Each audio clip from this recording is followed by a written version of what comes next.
Nous continuons maintenant avec le Togo. On va évoquer un sujet beaucoup plus léger. Hein. Plus léger, ce qui dépend aussi. Suivez mon regard. On va parler du test d'alcoolémie avec son impact sur la sécurité routière. En tout cas, depuis quelques années, le gouvernement togolais a l'obsession de réduire les accidents sur les routes. Des initiatives sont prises, le port du casque ou la ceinture obligatoire au volant.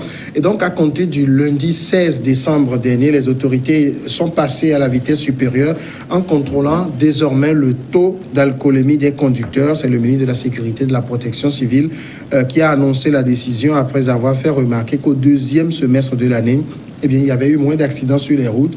Il dit qu'il veut véritablement avoir 0 mort sur les routes togolaises. Et donc, à partir de lundi, je cite les propos du ministre, lorsque vous tombez sur une patrouille de contrôle, ils vont vous faire souffler. L'appareil va indiquer votre taux d'alcoolémie. Si c'est 0,6, vous êtes bloqué avec une amende forfaitaire. L'amende, c'est 10 000 francs CFA. Mesure salutaire, Adam Adjournou? Bon, étant donné que la mesure est assez inaugurale et puis inconnue des Togolais, je pense qu'au jour d'aujourd'hui, on ne saurait quand même dire à ce stade de la chose que c'est une mesure salutaire. Sauf que ce qu'il faut dire, c'est que nous avons constaté que au niveau des réformes engagées au niveau du ministère de la Sécurité depuis l'avènement du général Yak ou du colonel au général Yak. Général, mais dis donc. Oui. Non, je pense qu'il était colonel. Il était colonel. Il a oublié il est le général. Et ça, on l'appelle avec respect. Et je crois que lorsque nous prenons un peu le port de casque, il a réussi. Vous prenez un peu le port de ceinture. Ouais. Ça a réussi, ça a permis au Togo aussi de se placer ou du moins de redorer un peu le blason en ce qui concerne la civilisation parce que nous avions été toujours de bons élèves dans la sous-région. Et ce qui est beaucoup salutaire dans tout ça là, c'est qu'on a constaté que le Togo avait une bonne note, puisqu'il a dit, lors de cette dernière sortie, il a dit, dans le mois, le Togo avait une bonne note où on a constaté ces derniers temps qu'il y a eu une diminution drastique des accidents. Et je pense que conformément à cette mesure, ou du moins à la dernière sortie, après le Doom Business, où le chef d'État disait qu'il faudrait quand même, il a aussi parlé des élections qui ne sauraient un peu, disons, freiner un peu l'élan des réformes, ou du moins l'élan des positivités que le Togo a connues. Et par rapport à cela, si le Togo a une bonne note, je crois qu'il faudrait toujours continuer par chercher les voies et moyens pour garder, ou du moins faire mieux dans cette disposition-là. Et je crois que cet instrument de mesure d'alcool, moi je pense qu'aujourd'hui on peut au moins dire que c'est une mesure assez dissuasive qui peut un peu permettre aux chauffeurs, ou du moins ceux qui attendent lorsque nous prenons les taxis, parce que c'est vrai que la mesure, ou du moins les accidents ne sont pas seulement pas vus à ceux qui font le transport en commun. Il y a aussi les motocyclistes qui souvent, lorsque vous prenez par exemple la grande majorité qui sont aujourd'hui les immigrants, même en cours, lorsqu'ils sont même en train d'exercer leur métier à temps par moment et de prendre un peu l'alcool, ça peut leur permettre au moins de pouvoir rallonger au moins cette prise d'alcool là au niveau de la soirée pour ne pas se faire surprendre par ce taux d'alcool. Donc je pense qu'à ce stade-là, moi j'estime que c'est une mesure un peu dissuasive. D'accord. Dominique, de toute façon, l'alcool dans le sang ne fait pas bon ménage avec le volant et le guidon. Ouais, ça dépend. Tu sais, quelqu'un prend un verre de bière, il devient saoul. Si entre-temps il rencontre un policier, il souffle dans son appareil, il va dire non, le taux est bon, il peut passer, alors que le gars est très saoul, juste à cause d'un verre. Alors que quelqu'un lui a pris un casier, mais il peut te prendre le volant, le lommer jusqu'à Dapan, sans être inquiété par quoi que ce soit. Je crois que la mesure est à saluer, c'est une très bonne disposition. Mais sauf que dans le cas togolais, africain, par rapport à notre niveau de développement, c'est un peu... Je crois qu'elle devient un peu... sont les mêmes. Oui, mais s'il te plaît, lorsque nous prenons vraiment les accidents, la seule cause, c'est seulement l'alcool? Non, ça fait partie des causes. Ça fait partie des causes. Oui. Et moi, je dis la première cause des accidents, c'est l'imprudence de l'homme. C'est l'imprudence. Par exemple, c'est pas parce que quelqu'un a pris 2 bières qu'il arrive à un feu tricolore, il voit le feu rouge, bien rouge, et qu'il tente de partir parce qu'il a pris un verre de tonneau. C'est parce qu'il est imprudent. Et la plupart des cas, c'est de l'imprudence. Sur une route dans la ville, tu es à 100 km/h. Tu vas où? Est-ce parce qu'il a bu? On prend ce gars-là, on verra, mais qui n'a même pas goûté une seule goutte d'alcool, mais juste à cause de l'imprudence. Je crois que la première cause, c'est l'imprudence. Puis vient l'alcool et la drogue. La drogue aussi. Et seulement, on n'a pas prévu un appareil pour détecter les tramadol. Et ceux qui prennent les tramadol, je vous dis que la plupart des émigrants, et ça donne à ça. Et il est plus dangereux que quelqu'un... parfois avec l'alcool. Je vous dis que le matin, les revendeurs de thé ambulants, là, tu vas le voir avec... il enlève 12 pilules, il claque dedans, il remet, il prend, et puis il se dit que lui, il est OK. Ce gars est plus dangereux que quelqu'un qui a vidé 2 bouteilles de sodabi. Parce que là, il est agité. Et c'est des cas comme ça, nous voyons. Donc moi, je dis, ce n'est pas une mauvaise chose. Mais sauf que c'est une mesure quand même qui... Moi, imaginez-vous que vous sortez, vous voulez manger, et vous prenez 2 toutes de sodabi ou de whisky pour un apéro.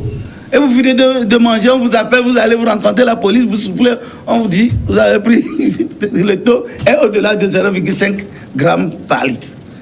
Ça serait grave. Et on va te faire payer 10 000 francs. On dit, si tu ne peux pas, on bloque l'engin. Ok, tu n'avais pas 10 000, peut-être que tu n'as que 1 000 francs. On bloque l'engin. Tu retournes à la maison. Peut-être le matin, tu devais aller déposer les enfants à la maison. Et à l'école. Les enfants vont aller soit à pied ou soit à Zémidjan. Et ça, c'est encore de l'insécurité.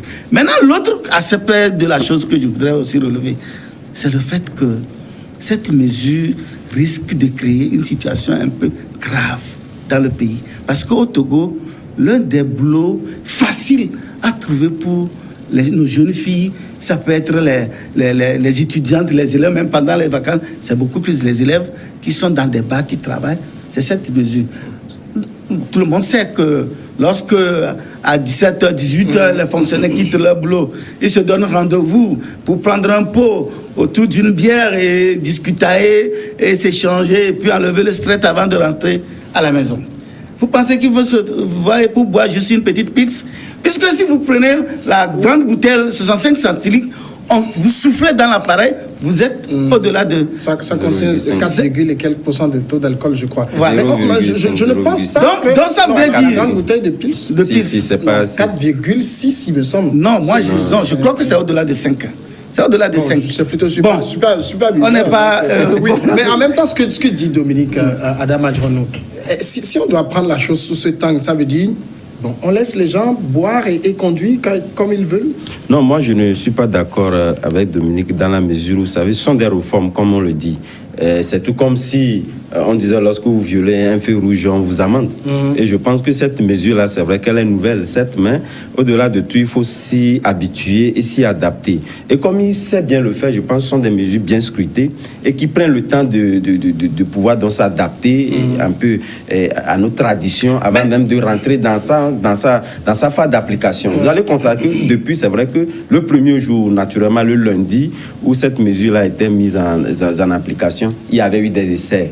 C'est vrai, il y a eu des photos que nous avions vues, il y a eu des essais, mais c'est vrai, c'est pas parce qu'on n'a pas constaté sur ces essais-là des gens qui avaient le taux d'alcoolémie assez élevé. Sauf que, comme il sait l'anticiper, il prend des mesures assez longues où les gens s'habituent. On essaie de vous rappeler à l'ordre que voilà, vous avez un taux. Donc, bon, attendez, restez là-bas un peu. On ne vous colle pas de suite la sanction.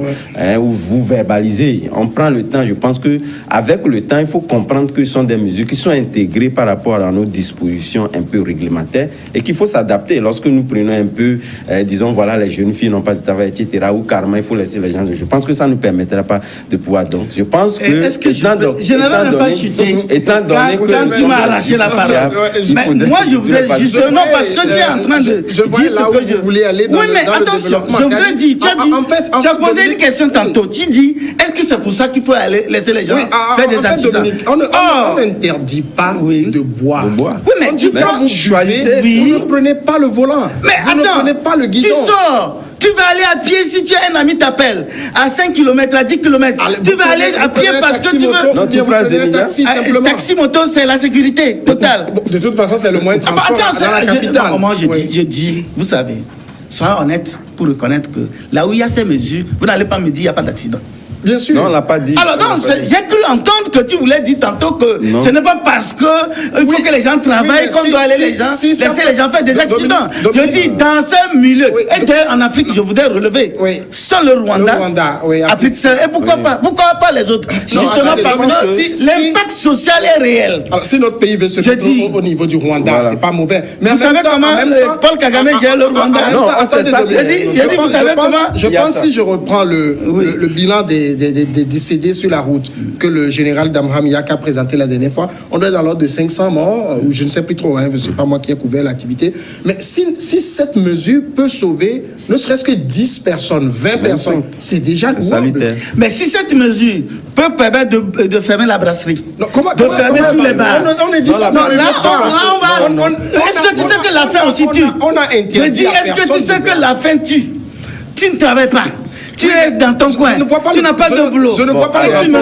C'est encore, c'est pas pire. J'ai du mal à voir le rapport que vous Le rapport que je suis en train de faire, c'est que tu veux, quand on dit buvez une bouteille, puisque je dis bien, vous prenez une grosse bouteille, on vous prend, vous tombez sous le coup de l'amende de 10 000. Ça veut dire que vous allez vous retrouver et vous buvez une petite Pils ou une petite Guinness pour rentrer. Qui va accepter ça? Et le reste du stock que les bars ont fait pour vendre, ils vont vendre à qui? Au mouton? Ah non, c'est la question que l'on parce que je vais vous dire, cette mesure intervient à la veille des fêtes, au moment où la brasserie a fait des stocks pour faire un bon chiffre d'affaires, au moment où les bars ont également fait des stocks pour faire un bon chiffre d'affaires, on leur dit non. Vous prenez une bière de trop, une bière seulement. Pas que vous êtes ivre. Non, je n'ai pas terminé. Si c'est les ivres ou les gens ivres qu'on pouvait interpeller, je suis d'accord. Alors qu'on dit 0,5 grammes, je vous dis que 0,5 grammes pour certains, il n'a pas encore bu, c'est comme il a bu du pure water. Alors vous dites, vous vous contentez de ça parce que vous êtes au volant, vous rentrez, vous restez dans votre coin. Je vous dis en ce moment, dans ces bars-là, qui ira boire parce que le bar, il y a les revendeurs de brochettes, les revendeurs de brochettes, de poulet, tout ce bon monde-là. Mais ils vont tous fermer. On va revenir tout sur cet aspect. Mais ce que dit Dominique, c'est-à-dire, je ne sais pas si vous arrivez à voir le rapport qu'il fait, le parallèle qu'il essaie de faire entre cette mesure et les pertes d'emploi, les méventes dans les buvettes et autres. Je crois que l'angle d'approche est un peu biaisé dans la mesure où je pense que cette mesure-là, c'est justement pour revoir un peu, disons, son calendrier un peu de consommation d'alcool, c'est tout. Parce que ici, on dit lorsque vous pouvez prendre le volant, il faudrait quand même, parce que vous savez qu'il y a cette mesure. On n'interdit pas de boire lorsque vous voulez boire. Parce que si vous prenez pas dans la nuit, la plupart. On n'a pas dit lorsque vous voulez boire. Attends, je n'ai pas fini. Je dis, lorsque nous ne prenons pas dans les soirées, je pense que c'est les moments un peu privilégiés où nous prenons un peu ces boissons-là. Et je ne pense pas que ces soldats-là, la nuit, lorsque vous les prenez, surtout dans l'agglomération, ils sont là. Mais lorsque vous voulez peut-être on n'a pas donné les vous voulez voyager, non, on n'a pas, je suis d'accord. Mais lorsque vous voulez voyager, mais je sais pas pourquoi tu es en train de vouloir dénaturer ce que le général a dit. Le général n'a pas dit ce que tu es en train de dire.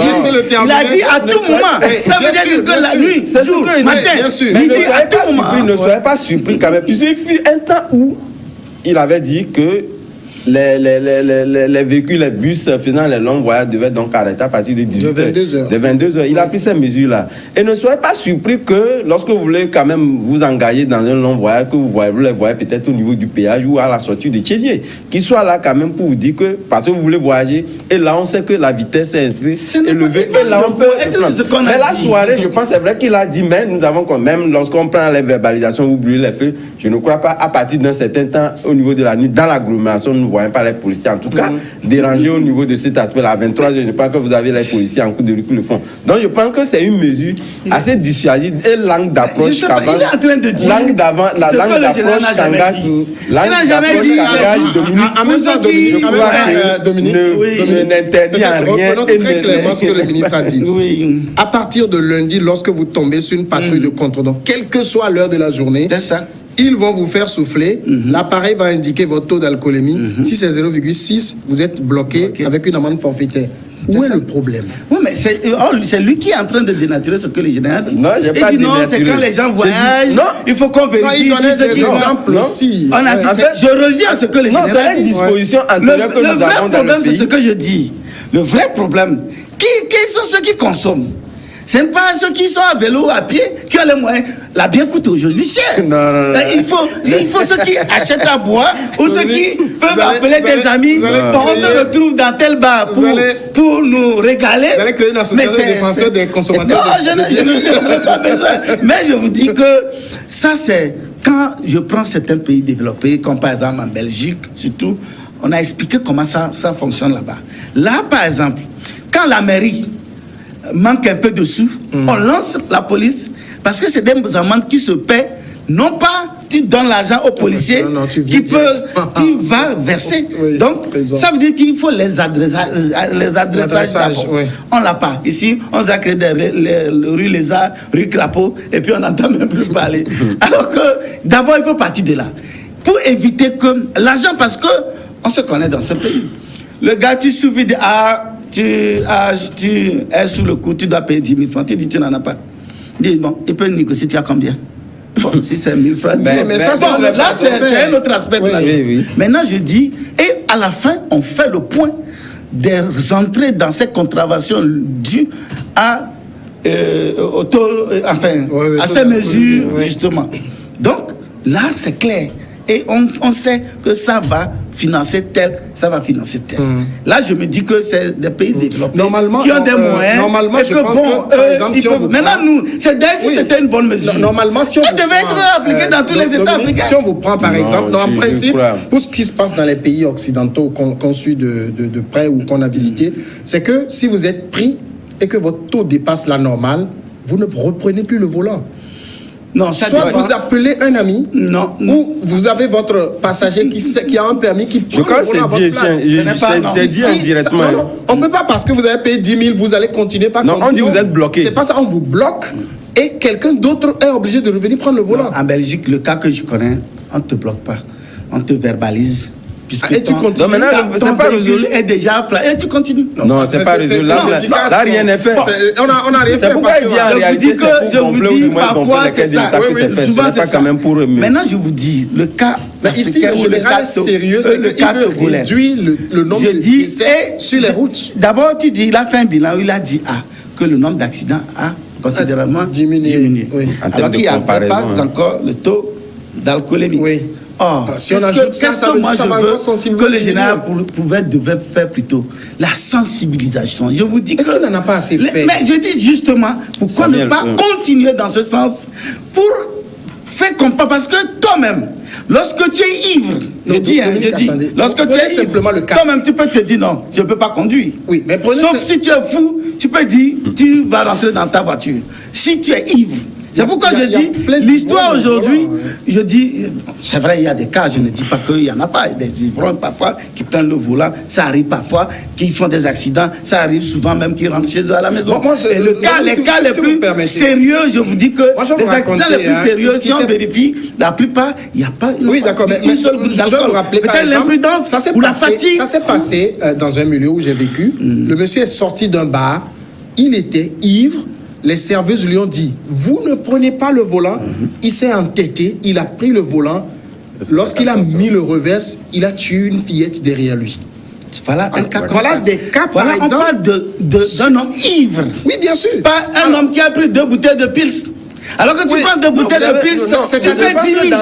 Ce sont des en même temps, Adam, ce sont par exemple des tests scientifiques qui ont peut-être permis de prouver que à partir de 0,5 grammes d'alcool dans le sang, vous n'êtes plus en état de bien conduire, de suivre les règles de la circulation. Laissez Adam répondre à la question. Et je pense que par rapport à cela prend aussi en compte un peu, disons, la question de sang, ou du moins sur le physique, comme l'a évoqué tout à l'heure Dominique, parce qu'il faut aussi tenir compte du physique des personnes. C'est vrai, comme il a dit, c'est un peu boire 5 bouteilles sans être ivre. Moi, je sais qu'à une bouteille, je suis... Voilà, tout à fait. Donc, ça a pris en compte un peu cette morphologie des personnes, même avant d'être indiquées.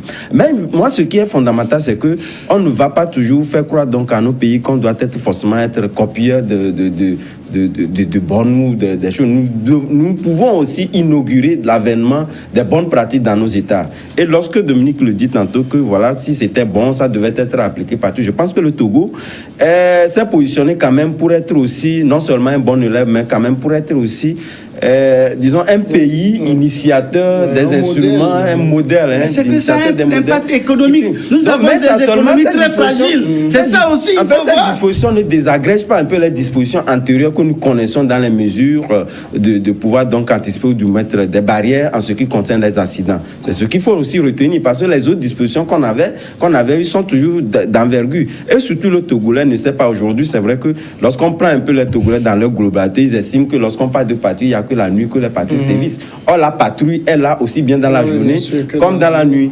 Parce qu'aujourd'hui, nous voyons les patrouilles, mais bon, on ne sait pas, on sait que les patrouilles, c'est seulement la nuit. Or, c'est faux. C'est pourquoi il le dit lorsque vous tombez sur une patrouille.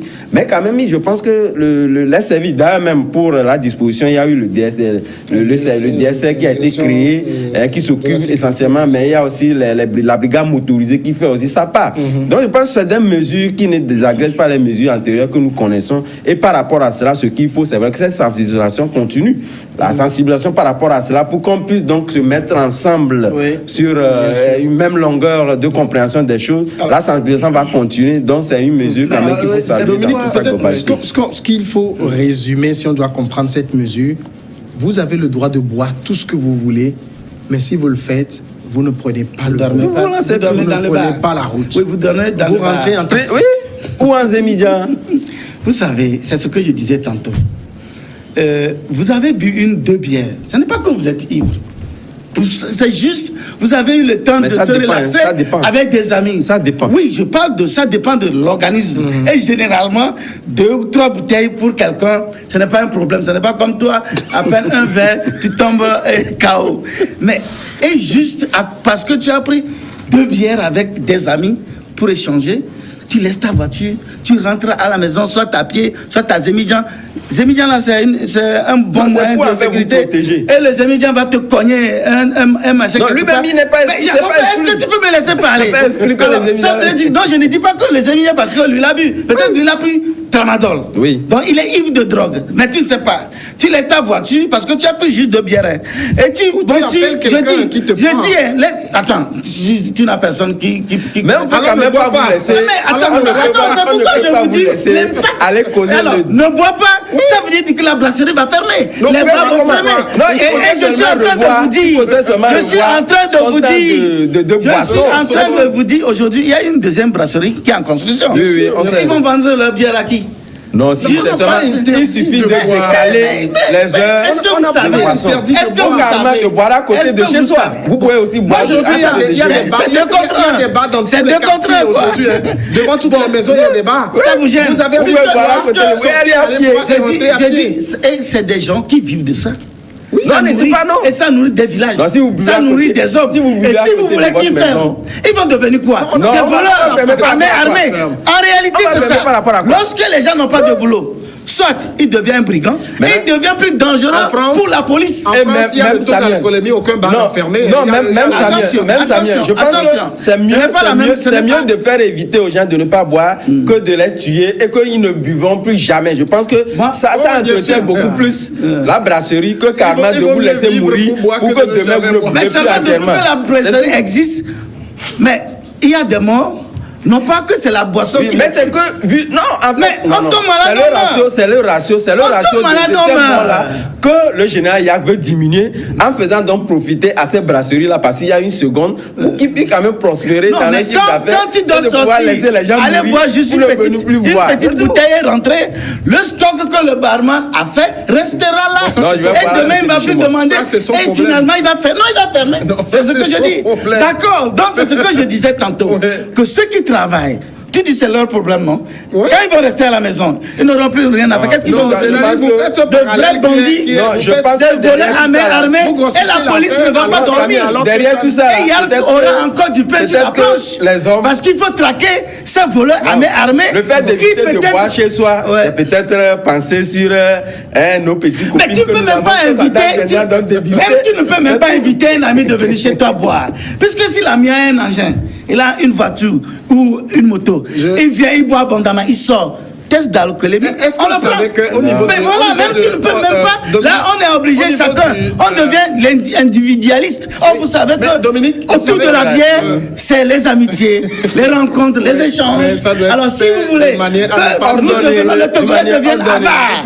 Il achète, il fait son stock de bière chez lui à la maison. Et à chaque fois, il vient, il s'ennuie. Dominique, pour avoir suivi une vidéo là-dessus, je sais qu'au niveau du Rwanda, lorsque vous avez bu et que vous êtes ivre, les bars mettent des chauffeurs à votre disposition. Ce n'est pas des bars, c'est dans des boîtes de nuit. J'ai suivi la même chose. Qui vous ramènent à la maison et vous payez une somme, ils ont dit 5 000 francs, 2 000 francs là. Lorsque vous êtes, et puis, vous êtes sauf au moins. Je vous dis que lorsque la mesure a commencé... Non, si tu as suivi le documentaire, ils ont bien dit, quand ils ont commencé, la plupart des boîtes ont fermé. C'est après que d'autres ont eu l'idée de mettre à disposition des chauffeurs. Au moins ça. Pour appeler leurs clients. Mais est-ce que tu crois que c'est tous ceux qui allaient qui vont encore se déplacer pour aller? Non. Non, mais moi j'ai appelé. Au moins des gens sont Attends, au moins des gens sont vivants. Ceux qui vont en boîte, ils boivent. Quand ils sortent là, ils tuent tout le monde. Non, mais ils en tuent quelques-uns. Et ceux qui ne boivent pas, ils tuent. Merci, ceux qui ne boivent pas, ils tuent. Merci à tous de nous avoir suivis. Et ces imprésidents qui tuent. On fera quoi de... On va se retrouver sur le même plateau demain.